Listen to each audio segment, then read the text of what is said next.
ఒకరు వాళ్ళు ఏం మాట్లాడుకుంటారు, అవునేమే పిల్లలు ఎందుకు, పిల్లలు ఎందుకు, నేను కష్టపడి ఆ 9 ఏళ్ళు మోసి ఎంత తిప్పుడు పడాలి. అజ్ఞానులు కనేవారు, అజ్ఞానులు పనికిరాని వాళ్ళు. మనము సుఖంగా తెచ్చుకున్నాం, పైసలు తిందాం, అలా తిని ఎక్కడ ఎంజాయ్ చేస్తాం, ఎక్కడ చూస్తాం ఆ పైసలు పెట్టి. ఇక మనకు పిల్లలు ఇవ్వద్దని నిర్ణయించుకొని పిల్లలు బంద్. కొందరు అయితే చాలామంది ఆడాడ చూస్తున్నారు. ఒక్కొక్కరేమో ఒకటే పిల్ల చాలు, ఒకే కొడుకైన ఒకటే చాలు, ఒకటే పిల్లలు. ఒక్క కొడుకు ఏం చేసిండే చచ్చిపోయిండు, ఆంధ్రలో చచ్చిపోయిండు. వాళ్ళు పిల్లలు కాకుండా చేసుకున్నారు కదా, మళ్ళీ తిరిగేస్తే కూడా కాకపోయింది. ఇది అంతా ఏంది, పిల్లలు లేని ఇల్లు పీటు కొట్టం. ఒకటి పిల్లలు లేని ఇల్లు ఏమిళ్ళు పీటు కొట్టం. అది ఆ పీటు కొట్టంలో పడి ఉన్నట్లేనే అది ఏమైనా శాంతి ఉంటుందా? అయితే శాంతి అనే వస్తువు సంతానమే శాంతి. నీవు మోక్షం శాంతి కాదు, వర్ణం శాంతి కాదు, భక్తి శాంతి కాదు, మోక్షం శాంతి కాదు, ఏది శాంతి కాదు. పిల్లలు చూడంగానే శాంతి అవుతుంది. పిల్లలతోనే మన మనసు నిలబడుతుంది, పిల్లలతోనే మన కాపురం వెళ్ళిపోతుంది. కాబట్టి మనం బుద్ధిమంతులం కావాలంటే ఏంది, మీ అలవాట్లన్నీ తీసేసుకోండి. ఈ అలవాట్లే కొంపలు మూస్తాయి, అలవాటే పొరపోటు.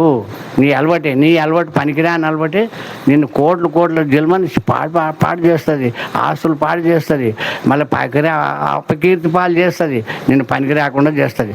అలవాటే పొరపోటు. అలవాటే మన జీవానికి జన్మకు హేతు అనమాట. అలవాటు చెడు అలవాటే నీకు జన్మకు హేతువు. అది మనం జల్దీ తీసేసుకోవాలి. ఏమిటంటే ఒకటి అనాచారం ఏదేదంటే, పనికిరానిది ఏదేదంటే వ్యభిచారం ఒకటి, మత్తు 2, మాంసము 3, దొంగతనం 4, జూదం 5. ఇవన్నీ మనం ఎవరికి అంటుకున్నది ఆ రోగము, ఓడు బాయ్, సంసారం బాయ్, ఓడు కూడా బాయ్, ఓడు బాయ్ ఇంకా అయిపోయాయి. సంసారం ఉండదు, ఓడు ఉండడు, వాడు పెళ్ళం కూడా వెళ్ళిపోతుంది, మళ్ళీ వాడు దిక్కులేని పచ్చి అవుతాడు.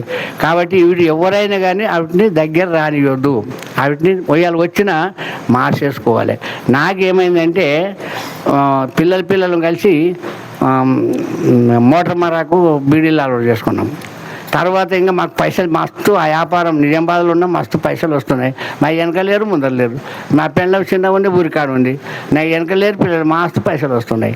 అయితే ఏం చేసేది, ఆ పిల్లలంతా వయసు పిల్లలంతా హోటల్లోకి పోయి తినేది, అది తాగుడు లేదు, అది తాగుడు ఒకటి లేదు, సినిమాలు చూసేది. అయితే మోటార్ మరకు ఆ తర్వాత ఏం చేసినాము, బ్రిస్టాల్ సిక్లెట్కి అలవాటు అయినాం. బ్రిస్టాల్ సిక్లెట్ అంటే అప్పుడు ఫేమస్. ఆ బ్రిస్టాల్ సిక్లెట్ అలవాటు అది అయినాక ఇక అందరూ అదే అలవాటు పడము. అంటే మరి మేము ఒక పద్ధతులు ఉండాలి, మనం అంతా కలిసి అంటే అడవిలో పోషంపాడు చెరు వెనుక అంతా వ్యాపారం చేసుకొని పండుకున్నాం. రాత్రికి మనం ఏం చేస్తాం అంతా అనుకుంటారు. ఏమి ఇస్తాం చెప్పరు అంటే మనం బ్రిస్టాల్ సిక్లేసి ఇడిచిపెట్టాలని. ఇడిచిపెడతారు ఎవరంట, వాడు ఇడిచిపెట్టలేదంటే వాడిని అమ్మ కోడే మిండాలని అయిపోయాడు. అన్నాక తెల్లారు ఒకడు దొడ్డికి పోయి తాగుతున్నాడు ఆ సిక్లేటు, ఇంకొకడేమో గొంగడి కప్పని తాగుతున్నాడు, ఇంకొకడేమో ఇట్లా అయిపోయి ఎవడు కూడా నిలబెట్టలేదు. ఇద్దరు నిలబెట్టుకున్నాం, 1 నెల దాకా నిలబెట్టుకున్నాం. హోటల్కి పోయి పూరికి మంచిగా తిన్నాం. ఆ సిక్లేట్ చూస్తున్నాం. అరే తాగదామేమరా, కానీ నీవు అంటే తాగుదాం అనుకుంటాను, నేను కూడా కదా అనుకుంటున్నాను. తీసుకుంటే తాతివి, అది దక్కలేదంటే ఇట్లా ఉంటాయి. కాబట్టి మనం చాలా జాగ్రత్త ఉంటే మన జీవితం పరమాత్మనికి ముడుతుంది. ఈ పనికిరాని అధోగతి, ఈ పనికిరానివి దీనికి అది వసతయ్యి, దానికి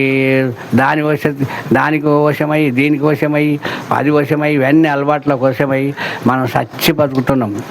అన్నం తినండి మంచిగా, ఏమంటే కూరగాయలు తినండి.